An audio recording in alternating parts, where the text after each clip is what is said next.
Good morning everyone, welcome back to KD current affairs. I hope आप सब बिल्कुल अच्छे होंगे। आज है 7 अगस्त 2024। 7 अगस्त, 6 अगस्त और 7 अगस्त से बनने वाले जितने भी मोस्ट इंपॉर्टेंट करंट अफेयर प्रश्न है वह आज उन्हें डिस्कस करेंगे। साथ ही साथ हर प्रश्न से संबंधित जितने भी इंपॉर्टेंट फैक्ट्स हैं उन्हें जानेंगे। उससे पहले यदि आप हमारे इस चैनल पर पहली बार आएँ तो इस चैनल को लाइक एंड सब्सक्राइब जरूर करें और वीडियो को अंत तक जरूर देखें। स्टार्ट करते हैं अपना आज का सेशन। चलते हैं सीधे प्रश्न पर।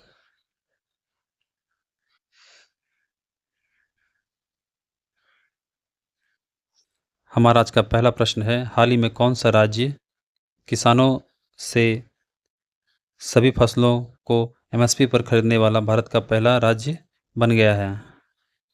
आपका आंसर हो जाएगा हरियाणा।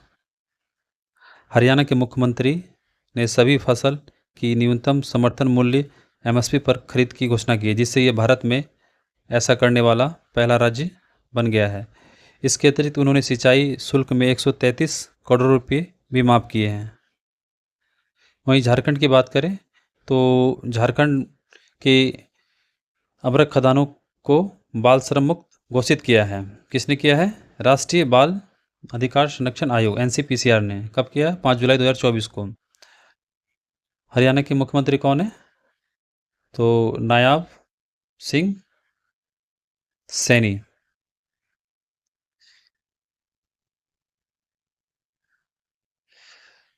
केरल की बात करें तो केरल के शहर कोझिकोड को हाल ही में यूनेस्को के द्वारा सिटी ऑफ लिटरेचर का दर्जा दिया गया, जो पहला है। राजस्थान की बात करें तो राजस्थान जो हाल ही में पहला स्टेट बना है, फर्स्ट स्टेट बना है जिन्होंने एडॉप्ट किया है रोड सेफ्टी एक्शन प्लान। ये 10 वर्ष के लिए करने वाला ये पहला स्टेट बन गया है। हरियाणा के में एक मोरनी हिल्स है जो न्यूज़ में बना रहा क्योंकि वहाँ के जंगलों में आग लग गया था। देखते हैं नेक्स्ट प्रश्न। हाल ही में खबरों में रहा Pobi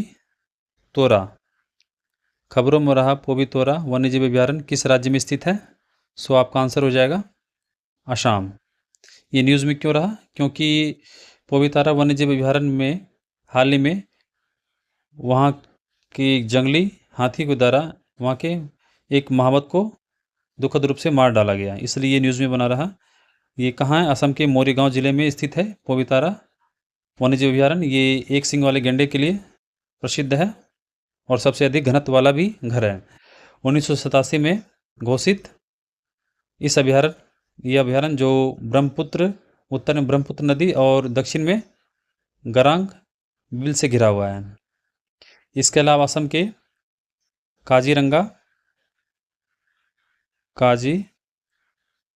Kaziranga wild life sanctuary और मानस, जो इसे यूनेस्को की वर्ल्ड हेरिटेज साइट में नामित किया गया है। इसके अलावा कर्नाटक की बात करें तो कर्नाटक के बनेरघट्टा बायोलॉजिकल पार्क, जिसमें क्या कहते हैं इंडिया का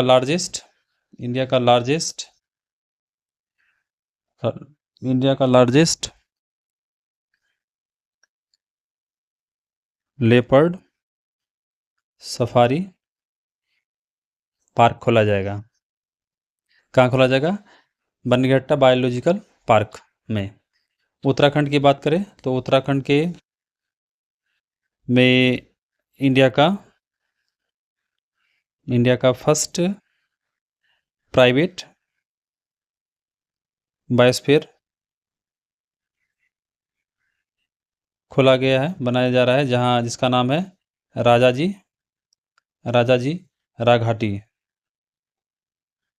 राघाटी बायोस्फीयर। ये किसके नियर सिचुएटेड है? ये राजाजी नेशनल पार्क के निकट ये सिचुएटेड है। मध्य प्रदेश की बात करें तो मध्य प्रदेश के एक वाइल्ड लाइफ सेंचुरी है जिसका नाम है Gandhi Gandhi Sagar wild life sanctuary. ये न्यूज़ में क्यों है? क्योंकि यहाँ पे चीताज के लिए सेकेंड होम बनाया जा रहा है। सेकेंड क्यों? क्योंकि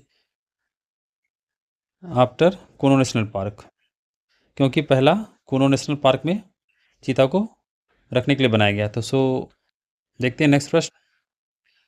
यामुनी कृष्णमूर्ति जिनका हाल ही में निधन हो गया, वो किस क्षेत्र से जुड़ी है? आपका आंसर हो जाएगा शास्त्रीय नृत्य, क्लासिकल डांस।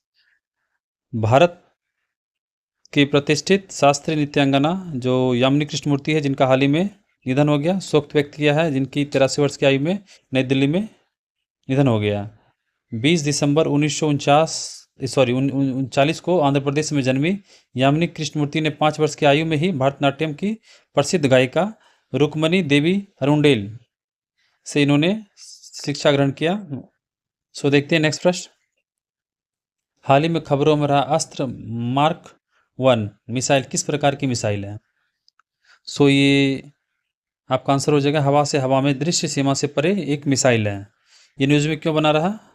क्योंकि इंडियन एयरफोर्स के उप प्रमुख एयर मार्शल आशुतोष दीक्षित ने हाल ही में भारत डायनामिक्स लिमिटेड की दौरा किया है, जो वहां जाने के बाद उन्होंने सुखोई 30 MKI और तेजस विमानों के लिए 200 अस्त्र MK1 मिसाइलों के उत्पादन को मंजूरी दी है।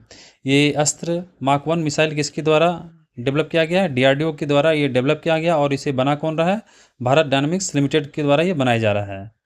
ये हवा से हवा में मार करने वाली एक मिसाइल है जिसकी रेंज है 80 से 110 किलोमीटर और इसकी गति है 4.5 मैक। देखते हैं नेक्स्ट प्रश्न। अगला प्रश्न है, हाल ही में ई साक्ष्य, ई क्या है? इलेक्ट्रॉनिक एविडेंस, न्याय सेतु, न्याय श्रुति और ई समन ऐप किसने लॉन्च किया है? आपका आंसर हो जाएगा केंद्रीय गृह मंत्री अमित शाह, और ये सहकारिता मंत्री भी है। इन्होंने हाल ही में चंडीगढ़ में 3 नए आपराधिक कानूनों के लिए ई एविडेंस, न्याय सेतु, न्याय श्रुति और ई समन ऐप लॉन्च किया है, जो पूरे सिस्टम को तकनीकी क्षमता को बढ़ाएंगे। वहीं जयंत चौधरी जो केंद्रीय राज्य मंत्री है, इन्होंने कौशल विकास और उद्यमिता मंत्री है, जो इन्होंने नई दिल्ली में मॉडल कौशल ऋण योजना का शुभारंभ किया। इसके तहत 7.5 लाख रुपये दिए जाएंगे, जो इसमें गवर्नमेंट जो है गारंटी लेंगे। जी किशन रेड्डी की बात करें तो जी किशन रेड्डी जो केंद्रीय कोयला एवं खान मंत्री हैं, इन्होंने हाल ही में निर्माण पोर्टल को लॉन्च किया। इसके अलावा इन्होंने कोलकाता में नेशनल लैंडस्लाइड फोरकास्टिंग सेंटर का उद्घाटन किया। अमित शाह जो अभी कुछ दिन पहले ही मानस पोर्टल को लॉन्च किया था, इसका हेल्पलाइन नंबर है, क्या है? 1933। गजेंद्र सिंह शेखावत, ये कौन है? ये केंद्रीय पर्यटन एवं संस्कृति मंत्री, इन्होंने हाल ही में परी प्रोजेक्ट्स को लॉन्च किया। इसके अलावा इन्होंने गुजरात में नेशनल मैरीटाइम हेरिटेज कॉम्प्लेक्स का उद्घाटन किया। देखते हैं नेक्स्ट प्रश्न। हाल ही में भारत ने किस शहर में 14वीं भारत वियतनाम रक्षा नीति वार्ता की मेजबानी की है? आपका आंसर हो जाएगा नई दिल्ली। भारत जो 1 अगस्त 2024 को नई दिल्ली में 14वीं भारत वियतनाम रक्षा नीति वार्ता की मेजबानी की है। इस बैठक का उद्देश्य क्या है? द्विपक्षीय रक्षा संबंधों को मजबूत करना, और वियतनामी जो प्रधानमंत्री आए हुए थे, जिसका नाम है फा मिन चिन, के साथ ये बैठक की। वहीं नई दिल्ली में एक और सम्मेलन का आयोजन किया गया, जो राष्ट्रपति द्रौपदी मुर्मू के द्वारा किया गया राष्ट्रपति भवन में। तो राज्यपालों के 52वें सम्मेलन की अध्यक्षता की, जो उनका पहला अवसर था। और मुंबई की बात करें तो मुंबई में हाल ही में मुंबई इंटरनेशनल फिल्म फेस्टिवल का आयोजन किया गया। इसके अलावा मुंबई में अभी वैश्विक ओपेरा प्रतियोगिता का आयोजन किया जाएगा? ओपेलिया 2024 जो पहली बार आयोजन किया जा रहा है 15 से 21 सितंबर को आयोजन किया जाएगा। वहीं चेन्नई की बात करें तो चेन्नई में हाल ही में वर्ल्ड गवर्नमेंट समिट 2024 का आयोजन किया गया। बेंगलुरु की बात करें तो बेंगलुरु में हाल ही में एशिया का लार्जेस्ट टेक समिट का आयोजन किया जाएगा 2024 में, जिसका नाम रखा गया है BTS। BTS क्या है? बेंगलुरु टेक समिट, जो 19 सितंबर से 21 सितंबर 2024 में ये आयोजन किया जाएगा बेंगलुरु में। सो देखते हैं नेक्स्ट प्रश्न। बिम्स्टेक बिजनेस शिखर सम्मेलन की मेजबानी कौन सा देश कर रहा है? सबसे पहले ये बिम्स्टेक है क्या? बिम्स्टेक है bay of Bengal initiative for multi sectoral technical and economic corporation. तो bay of Bengal initiative for multi sectoral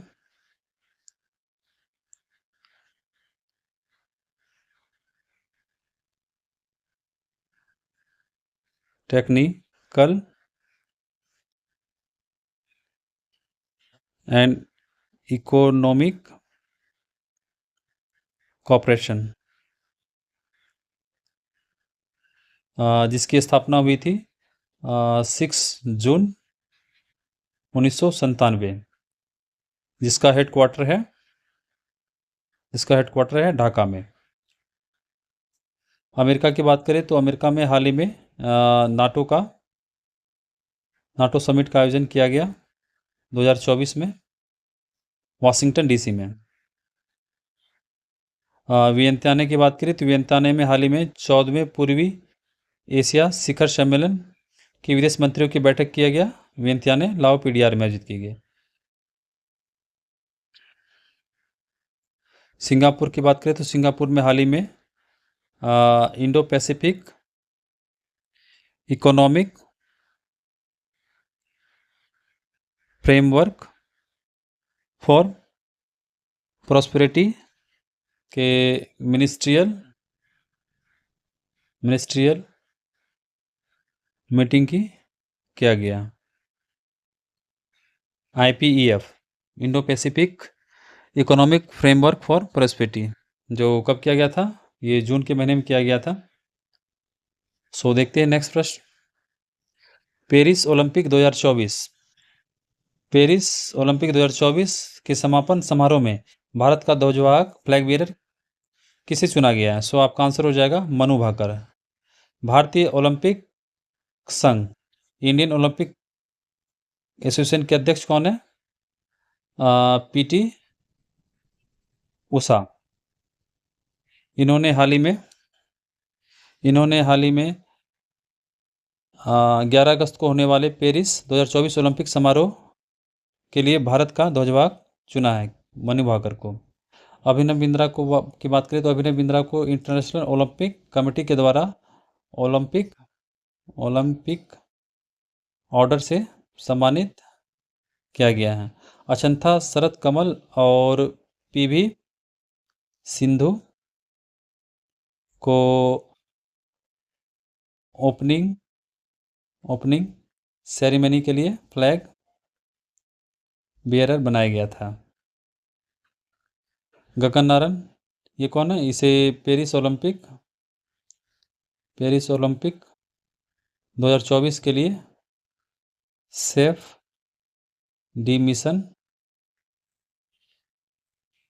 बनाया गया था। देखते हैं नेक्स्ट प्रश्न।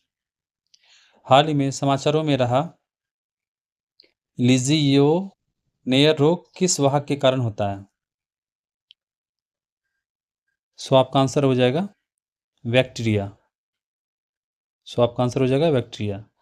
ये न्यूज़ में क्यों है? क्योंकि ऑस्ट्रेलिया के विक्टोरिया में लीजियोनेयर्स रोग के कारण 71 मामलों की पुष्टि हुई है, जिसमें से एक महिला की मृत्यु भी हो गई है। यह निमोनिया का यह एक गंभीर रूप है जो लीजियोनेला बैक्टीरिया के कारण होता है।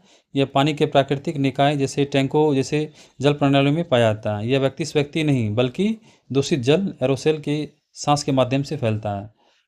और वायरस की बात करें तो वायरस जो अभी एक न्यूज़ में बना था, गुजरात के अहमदाबाद में एक चांदीपुरा वायरस के कारण जो काफ़ी आउटब्रेक हो गया था, इसलिए न्यूज़ में बना रहा था। कवक, इसके द्वारा एथलीट फुट रोग होता है, एथलीट फुट रोग। और प्रोटोजोआ जो मलेरिया का वाहक है, प्रोटोजोआ जो मलेरिया से होता है। हाल ही में खबरों में रहा आइनस साल की क्या है? डीजल इलेक्ट्रिक पनडुब्बी। सो आपका आंसर हो जाएगा डीजल इलेक्ट्रिक पनडुब्बी है। भारतीय नौसेना की पनडुब्बी आइनस साल की जो भारत में निर्मित पहली पनडुब्बी है जो 2 दिवसीय यात्रा के लिए श्रीलंका के कोलंबो पहुंची है, इसलिए न्यूज़ में है। ये शिशुमार श्रेणी की ये डीजल इलेक्ट्रिक पनडुब्बी जो 1992 ईस्वी में कमीशन की गई थी, जिसका निर्माण मुंबई मझगांव डॉक लिमिटेड के द्वारा किया गया है। सो देखते हैं नेक्स्ट प्रश्न। राष्ट्रपति द्रौपदी मुर्मू को हाल ही में किस देश के सर्वोच्च नागरिक सम्मान से सम्मानित किया गया है? तो किसे किया गया था हाल ही में? द्रौपदी मुर्मू को। तो किस देश के? ये देश है फिजी। तो भारत के राष्ट्रपति द्रौपदी मुर्मू को 6 अगस्त 2024 को फिजी के सर्वोच्च हाईएस्ट सिविलियन अवार्ड से सम्मानित किया गया, जिसका नाम है companion of the order of Fiji. ये किसके द्वारा दिया गया? फिजी के राष्ट्रपति रातू विलियन मावलिनी काटो निवेरेने के द्वारा दिया गया। फिजी की राजधानी है सुवा और वहाँ की मुद्रा है फिजी डॉलर है। इसके अलावा राष्ट्रपति द्रौपदी मुर्मू को इसी साल सूरीनाम के द्वारा भी वहाँ के हाईएस्ट सिविलियन अवार्ड से सम्मानित किया गया था, जिसका नाम है ground order of the chain. So ground ground कहते हैं, grand order of the chain of the yellow star. तो सूरीनाम के द्वारा जो दिया गया है grand order of the chain of the yellow star के द्वारा ये सम्मानित किया गया। किसके द्वारा? सूरीनाम के द्वारा। रूस के राष्ट्रपति के द्वारा भी हमारे देश के प्रधानमंत्री नरेंद्र मोदी को एक वहाँ के हाईएस्ट सिविलियन अवार्ड से सम्मानित किया गया, जिसका नाम है ऑर्डर ऑफ सेंट एंड्रयूज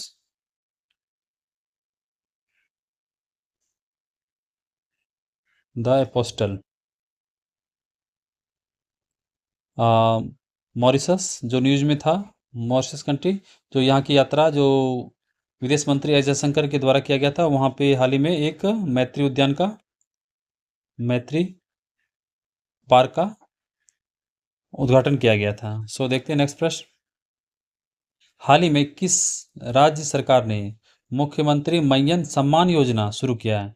सो मुख्यमंत्री मय्यन सम्मान योजना कौन सा राज्य किया है? सो आपका आंसर हो जाएगा झारखंड। मुख्यमंत्री हेमंत सोरेन के नेतृत्व वाली झारखंड सरकार ने हाल ही में मुख्यमंत्री महिला सम्मान योजना शुरू किया गया। इस योजना के तहत महिलाओं को उनके सशक्तिकरण, शिक्षा, स्वास्थ्य और पोषण के लिए वित्तीय सहायता प्रदान किया जाएगा। इसके अलावा झारखंड में इसी वर्ष एक स्कीम लॉन्च किया गया था, जिसका नाम था वीडो रीमैरिज इंसेंटिव स्कीम, जिसके तहत 2 लाख रुपीस दिया जाता है। आंध्र प्रदेश की बात करें तो आंध्र प्रदेश में हाल ही में एक स्कीम लॉन्च किया गया, जिसका नाम है सीएम एनटीआर भरोसा पेंशन स्कीम।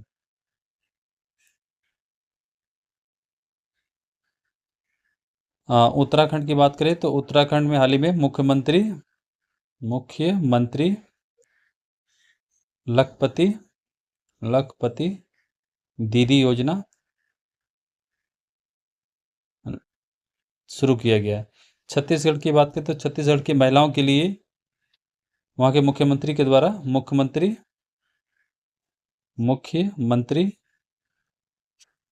महतारी वंदन योजना लागू किया गया है। इसके तहत 1,000 रुपये की राशि दी जाएगी। किसको दिया जाएगा? वीडो और मैरिज वुमेन्स को दिया जाएगा। सो देखते हैं नेक्स्ट प्रश्न। हाल ही में केंद्र सरकार ने कितनी राष्ट्रीय हाई स्पीड रोड कॉरिडोर परियोजनाओं को मंजूरी दी है? सो आपका आंसर हो जाएगा 8। सो हाल ही में केंद्र सरकार ने 936 किलोमीटर सड़क के लिए 8 महत्वपूर्ण राष्ट्रीय हाई स्पीड रोड कॉरिडोर परियोजनाओं को मंजूरी दी है। ये देश भर में लॉजिस्टिक दक्षता में सुधार, भीड़ भाड़ कम करने और कनेक्टिविटी बढ़ाने के लिए 50,655 करोड़ रुपए आवंटित किए हैं। सो देखते हैं नेक्स्ट प्रश्न। सो फ्रेंड्स, आज के इस सेशन का ये आखिरी प्रश्न था। आई होप आप बहुत कुछ नया सीख के जा रहे होंगे। और देखते हैं पिछले प्रीवियस डे के रिवीजन क्वेश्चन को। सो हाल ही में किस राज्य विधानसभा ने खनिजों पर उपकर लगाने वाला विधेयक पारित किया? सो आपका आंसर हो जाएगा झारखंड। हाल ही में चिकित्सा सेवाओं के महानिदेशक नियुक्त होने वाली पहली महिला कौन बनी? सो आपका आंसर हो जाएगा लेफ्टिनेंट जनरल साधना सक्सेना नायर। हाल ही में पेरिस ओलंपिक 2024 में भारत के सबसे युवा ओलंपिक मुक्केबाज रेफरी कौन बने? कबिलन साई अशोक। हाल ही में खबरों में रही रक्षा परीक्षण संरचना योजना DTIS किस मंत्रालय द्वारा शुरू किया गया? सो आपका आंसर हो जाएगा रक्षा मंत्रालय द्वारा। हाल ही में राज्यपालों का 52वां सम्मेलन कहाँ आयोजित किया गया? सो आपका आंसर हो जाएगा नई दिल्ली। किस राज्य ने सौर ऊर्जा को बढ़ावा देने के लिए गोयम बिना मूल्य विजन अभियान शुरू किया है? सो आपका आंसर हो जाएगा गोवा। किस संस्थान को संयुक्त राष्ट्र आर्थिक और सामाजिक परिषद से विशेष परामर्शदात्री का दर्जा प्राप्त हुआ? तो KIIT दिल्ली यूनिवर्सिटी। भारत सरकार ने किस क्षेत्र में स्वचालित मार्ग से 100% FDI की अनुमति दी है? सो आपका आंसर हो जाएगा विमान रखरखाव, मरम्मत और ओवरहॉल। हाल ही में संयुक्त राष्ट्र की आर्थिक एवं सामाजिक परिषद का अध्यक्ष किसे चुना गया है? सो आपका आंसर हो जाएगा बॉब रे को। और आखिरी है, हाल ही में यात्रा एवं पर्यटन विकास सूचकांक 2024 में भारत का स्थान क्या रहा? सो 39वां। और पहले स्थान पर है USA। सो फ्रेंड्स, चलते हैं अपने आज के क्विज के प्रश्न पर। सो आप यहाँ पे स्क्रीन पे 5 प्रश्न देख सकते हैं। आपको जितने भी इनके आंसर आ रहे हैं आप कमेंट बॉक्स में जाके कमेंट कर सकते हैं। यदि आप हमारे चैनल पे कंटिन्यू रहेंगे तो आपका स्कोर जरूर बढ़ेगा। वीडियो को अंत तक देखने के लिए आपका बहुत बहुत धन्यवाद। सो मिलते हैं अपने नेक्स्ट वीडियो में। थैंक यू, धन्यवाद।